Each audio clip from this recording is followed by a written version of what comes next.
Here we are in the heart of Whitechapel. Keep an eye on your wallet, Holmes. This area is the highest for pickpockets in all of the kingdom.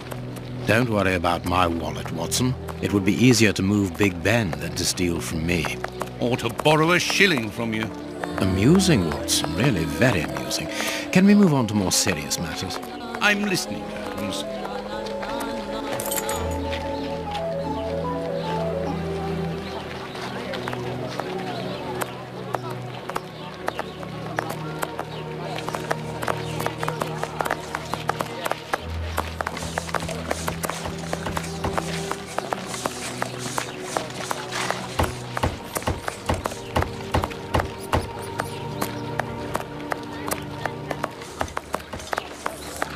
Here's the public dispensary that we're looking for.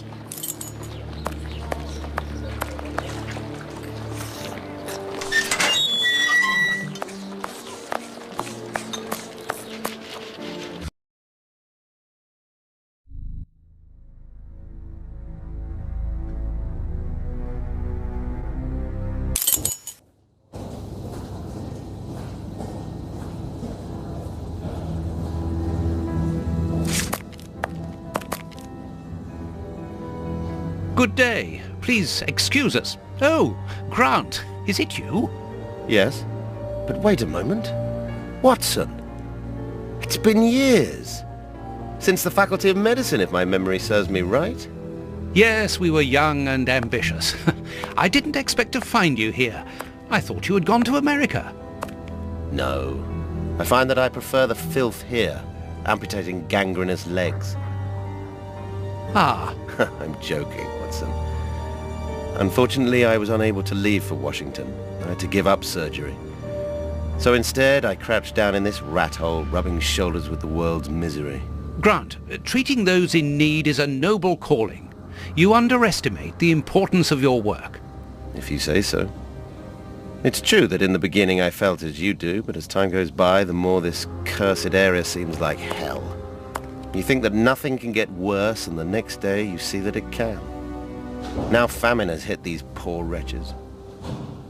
One can't always do as one might prefer when one is a doctor. Grant, I'd like to introduce you to Sherlock Holmes. Pleased to meet you. Well, no one comes here by chance, therefore I imagine that you need something in particular. How can I help you? Dr. Grant, we are in possession of a scalpel which was found in an unusual location. Does it come from your dispensary, as we believe?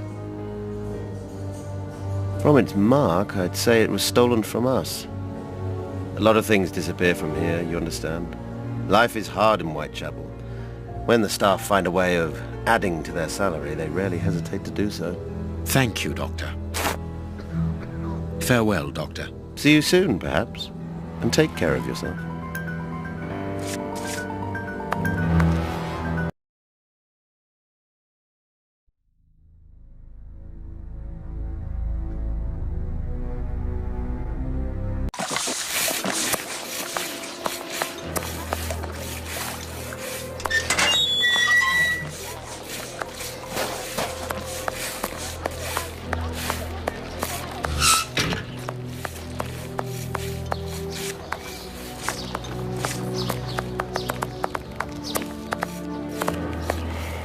I'm starving. Help me, for pity's sake.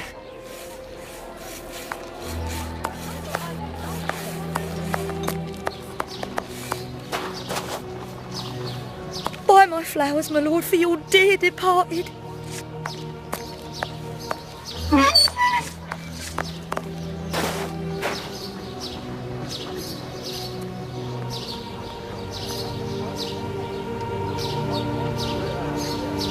This cemetery is the very image of Whitechapel. Sinister, frightening, and ill-kept. What a terrible place for one's final rest. At least hunger no longer gnaws at them.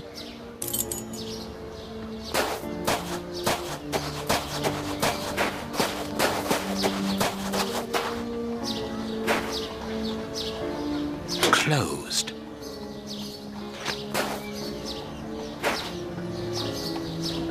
Let us see if the elements analyzed in Baker Street and this cemetery have something in common.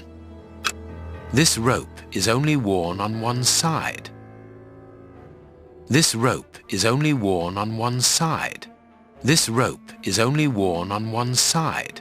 The rope used to tie up the Bishop of Knightsbridge came from this cemetery. It is only worn on the one side because it is used to lower coffins into graves.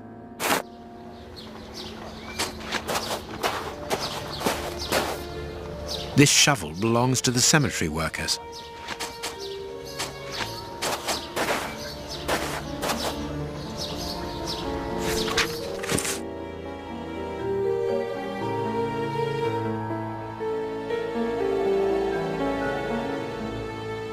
A leaflet for the soup kitchen.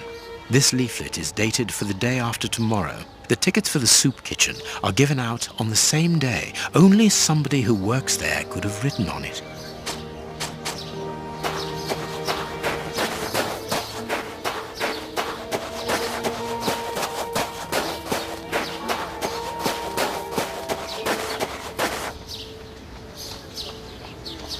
Let us see if the elements analysed in Baker Street and this cemetery have something in common. Granite.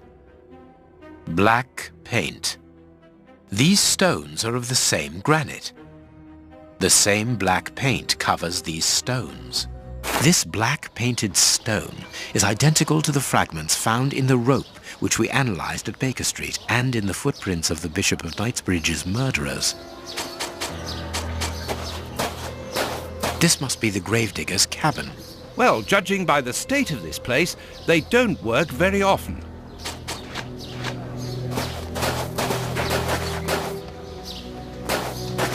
Let us see if the elements analysed in Baker Street and this cemetery have something in common.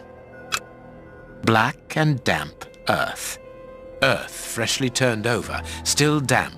This dark, damp earth is the same type as that which was found at the Bishop of Knightsbridge's home. It came from a grave, then. What a lovely thought. Everything coincides, Watson. The fragments of granite at the bishop's home came from the tombstones of this cemetery. As well as the rope that was used to restrain the poor man. One of those used to lower the coffins. I can think of only two reasons why anyone should happen to spend a great deal of time in a cemetery. Either he is at rest here, or he works here. At least one of the bishop's murderers is employed here. A shame. If he was at rest here, it would have made our job easier.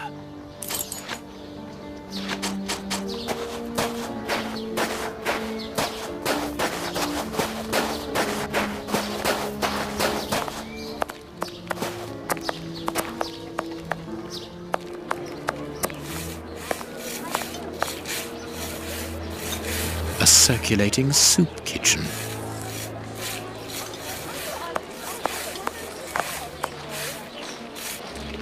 Holmes, the man from the soup kitchen isn't only in voluntary service. Look. A money game.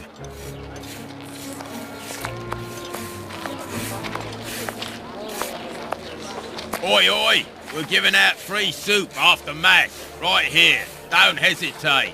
Come get yours. All thanks to Prince Woodville's kind generosity. A ticket for a hot bowl of bacon soup.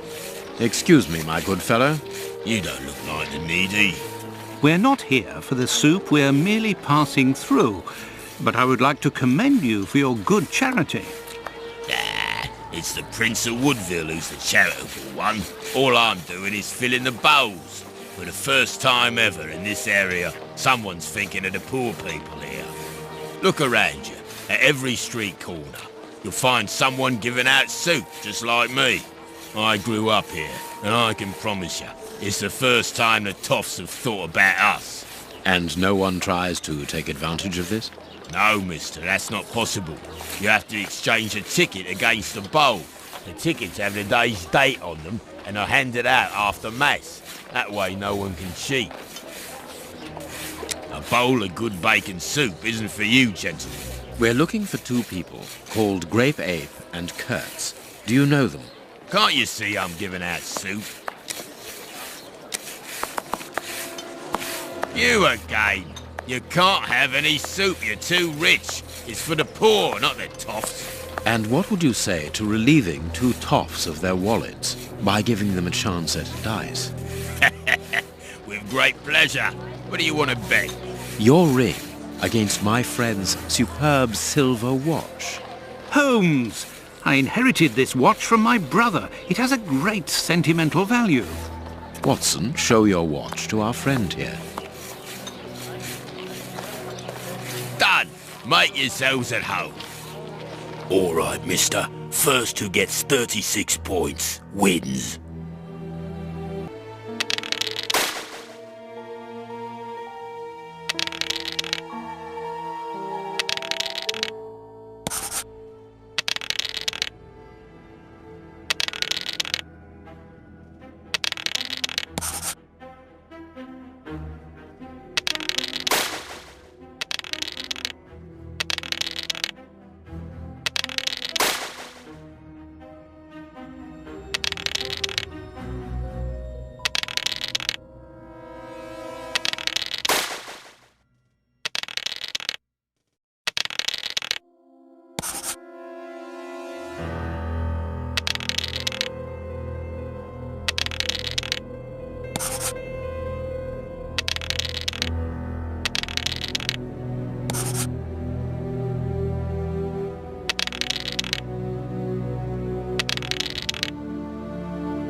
Perfect.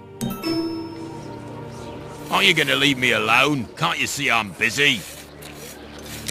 We win. Hey, not so fast. We'll play a game. Out of the question. You have lost. You owe me your ring.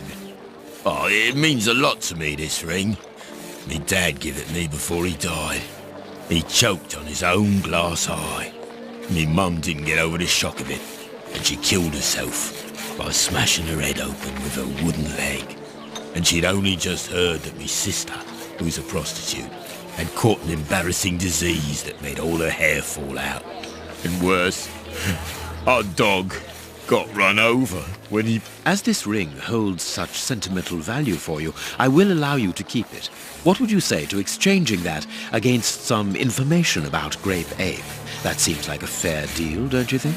Yeah. Grape Ape works with us. He usually deals with the tickets, but we haven't seen him for a few days. Where is he usually to be found? Well, last time I saw him, he was with his mates from the dispensary, them that deal with the morgue. Now, that's all I know.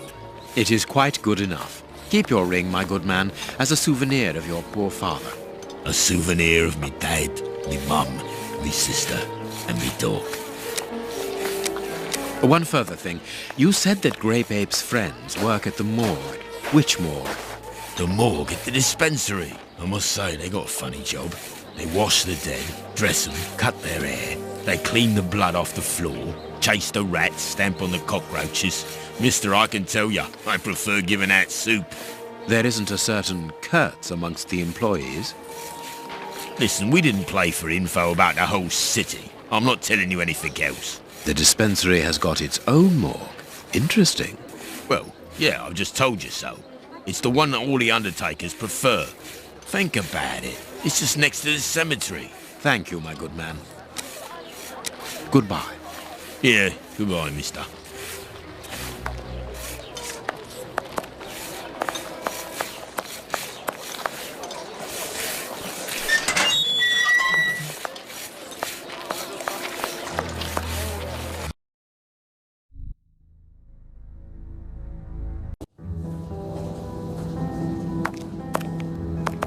How can I help you? Tell me, Doctor, do you have a morgue in your dispensary? Yes, it is the busiest place in the building. We would like to see it. The door at the far end, the one with the unpleasant smell. Very good. Farewell, Doctor. See you soon, perhaps. And take care of yourself.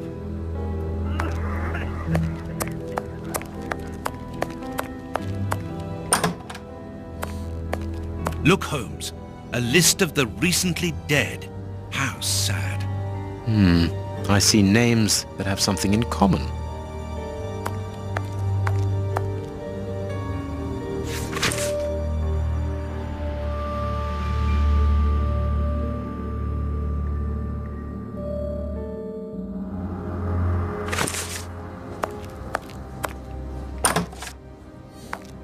I understand now why my colleague keeps quiet about his morgue. This place is a real mess. Concentrate, Watson. We must look for clues about Grape Ape's friends.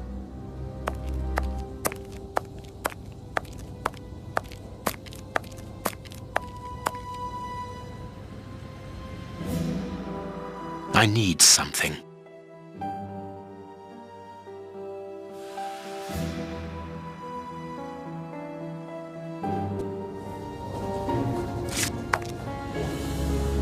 Look at the state of the instruments.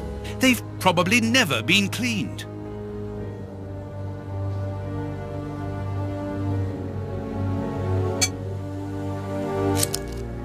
Two keys.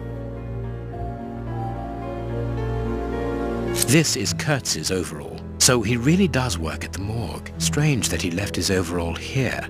Holmes, this is Kurtz. We've just found one of the Bishop of Knightsbridge's murderers. Perfect.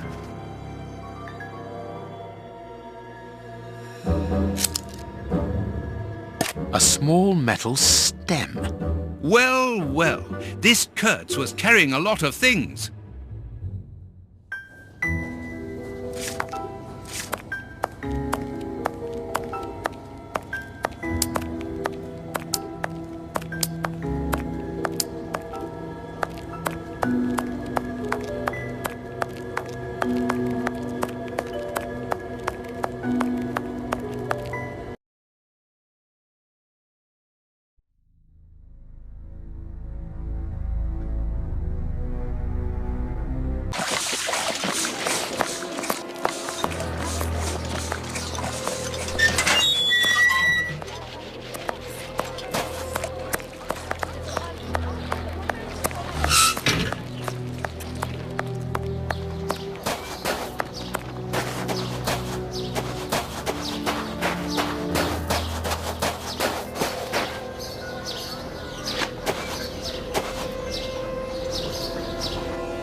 Perfect.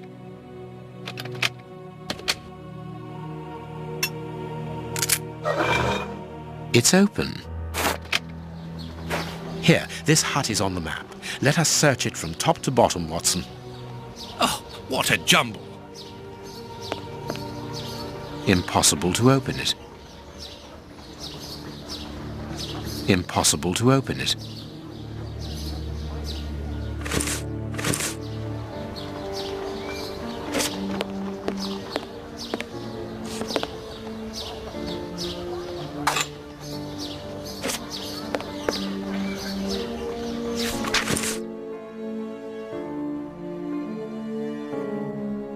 How is it that there is no room in this cemetery?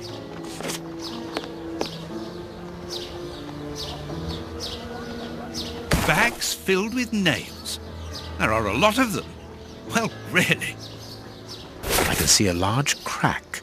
I'll need something thin. A hole was drilled a short while ago. There is a sack inside this hole. Let us see what is inside it. Valuable objects. But what are they doing here?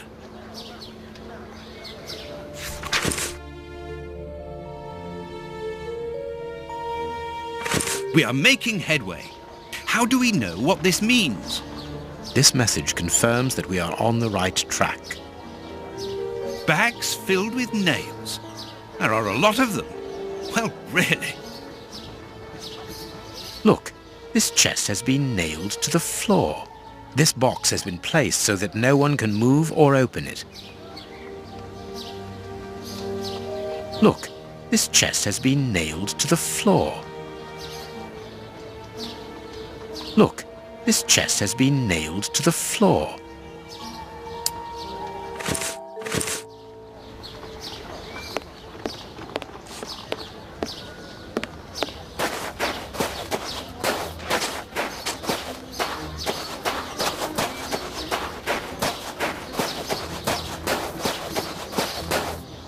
Here is our tree.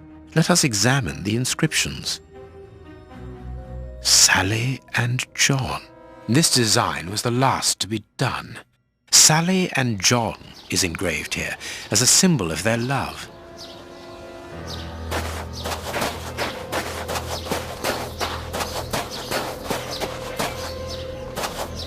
Yes, it must be there.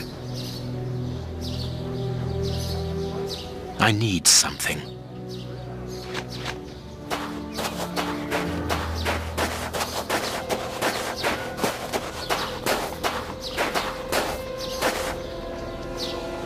This shovel belongs to the cemetery workers. You frighten me, Holmes.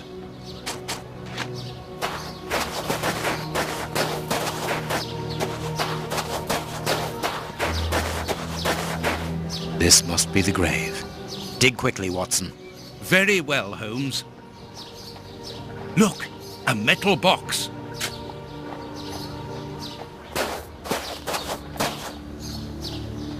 The lock on this box is rather sophisticated.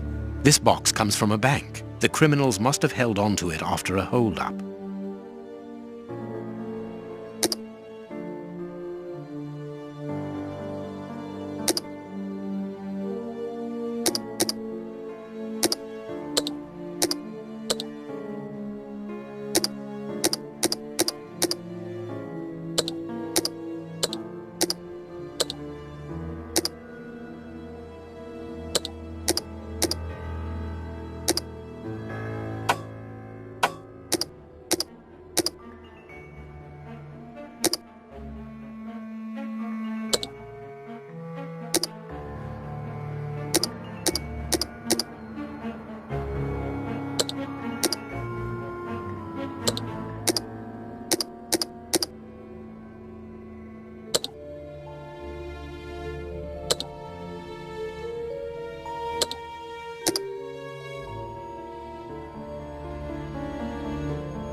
There we are. It is simplicity itself. A hammer covered in blood. This key must be important to be hidden here.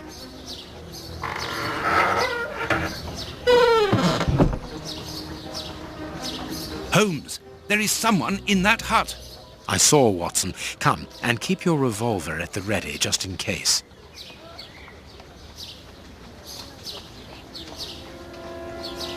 These candlesticks are undoubtedly stolen.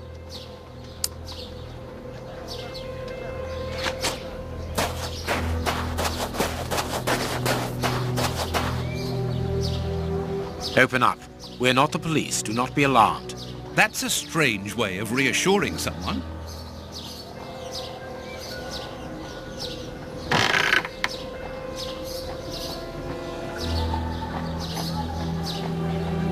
Holmes, they are children. My God, one of them is hurt. What do you want? Don't come any closer. Are you the police? Don't be afraid. I am a doctor. I'm going to look at your friend's wound. Wait, Watson. I've got some questions to ask these children. This is urgent, Holmes. In this filthy place, the risk of infection is very high, and the wound could get worse with every second lost. The immediate danger for these children is not so much the wound as Mr. Fletcher. Who? Look at the wound, Watson. It's thin and precise. It was made by a sharp, well-kept blade. Any other blade, less well-kept, would have torn the tissue around it, and its size would be irregular. So what does that imply? In this area, who would take such great care with a blade? A butcher, of course. And the only butcher in the area is Samuel Fletcher, who at this moment is replacing a window that has been forced open. He's a man to hold grudges, as anyone around here will tell you. The children are in danger. A man as skillful with a knife as a butcher, and with a bad reputation to match, could easily strike a fatal blow by cutting the child's jugular. If he hasn't done it, it's surely because these little thieves broke into his shop at night to steal a piece of meat. The poor lighting in this area saved them. I can assure you that Mr. Fletcher has spent the day trying to trace these children, and if he finds them, wounds will be the least of their problems. That's true. What do you want? Don't let the butcher find us.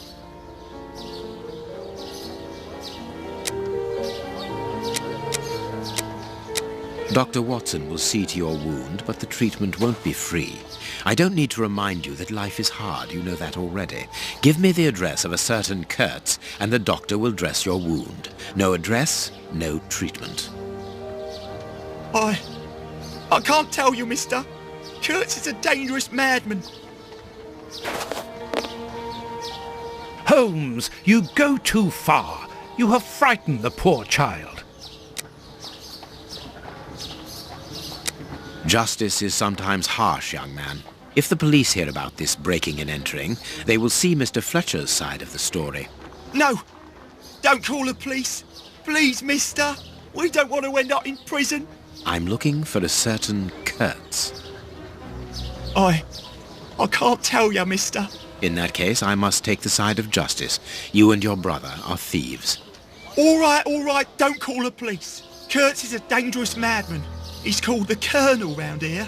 I heard he was in the Boer War in Africa. He lives in Batty Street next to the wine shop. The way he smells, he must be a good customer. Good. Watson, see to the wound. Never mind about the police.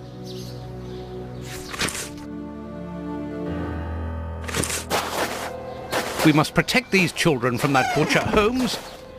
It won't be necessary. I've had dealings with Samuel Fletcher before now. He's not the monster I've made him out to be.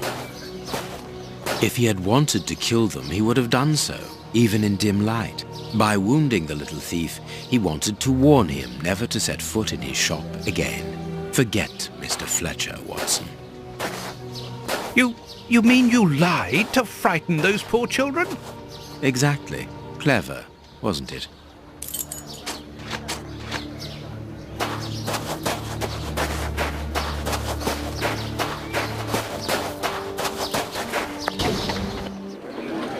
Well, mister, that's a mighty fine outfit you're wearing there. You stand out like a sore thumb, and that's no lie. Watch that you don't get it all dirtied, but you'd be welcome to come back to my place. It's not far, and I'd sponge it down for you. Don't go back to Janny's place. You'll get malaria. Thank you, madam. I'm certain that you would make a very good job of it. That will not be necessary, however. But your thought was a kind one. We'd best be leaving now. Here, please accept this sovereign as a token of my gratitude for your concern. Well, I never. Thank you. That's right generous of you, my, lordship. You are very welcome, madam. Madam, he calls me. Bless my garters. What a gent. If you're ready now, sir. Yes, let us...